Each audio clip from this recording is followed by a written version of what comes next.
Hey guys, it's Senio. So check it out. Years and years ago, Zig Ziglar helped out a young man, a friend of a friend, who was suffering from a lot of stress from his work. So Zig talked to this guy and asked him, hey, why are you so stressed out? What's going on at work? And he says, oh, I'm trying to be like my boss. Well, he says, why do you want to be like your boss? What's going on? And he says, well, my boss is very, very successful, and I want to be like him. Okay, so I'm working really hard to be like my boss. Okay, makes sense, right? You wanna be like your role models. Okay, and so you do what they do, right? Well, Zig asked this young man, again, years and years ago.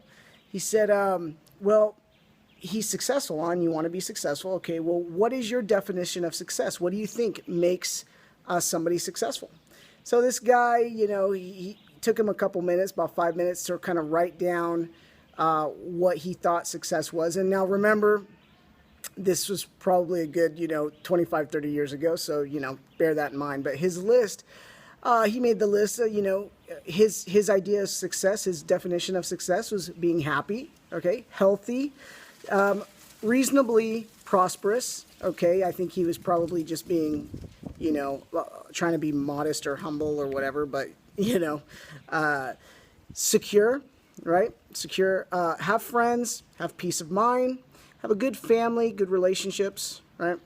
And hope, right? Hope for a bright future, right?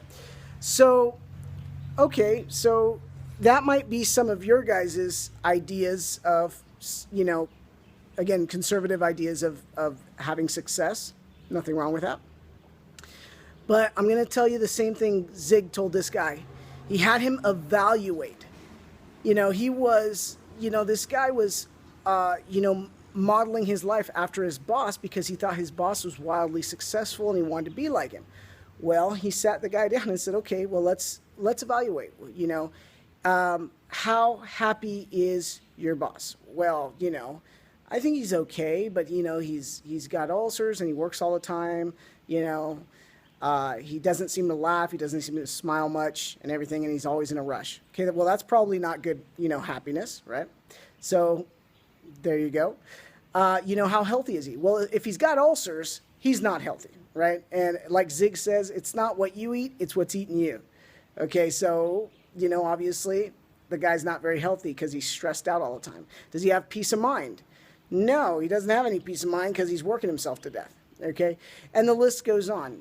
So you can do this exercise as well. Think about what the attributes and the definition of what you think success is, and then begin to evaluate. If you're looking up to somebody, begin to evaluate. If you don't really know them, you don't know if they really have a good family or good friends or whatnot. Okay, but look at some of the other things that are going on in their lives. Usually you want to role model somebody you actually know. Okay, and you can easily find out. If he said his boss was getting a divorce. He's in the middle of a divorce. Well, then he doesn't have very good family relationships at the moment, right? So of course there's grace for these things, but if you want to grow and actually be successful on your terms, you need to find out what those definitions are to you, and then see where you're at. Evaluate where you're at right now so that you can define what you really want and how to get there. Okay, so that's my little bit for today. Evaluate where you're at right now so that way you can define what you really want and make the plan to get there. Okay, so take care. I'll see you on the next video tomorrow. Have a good one. Bye-bye.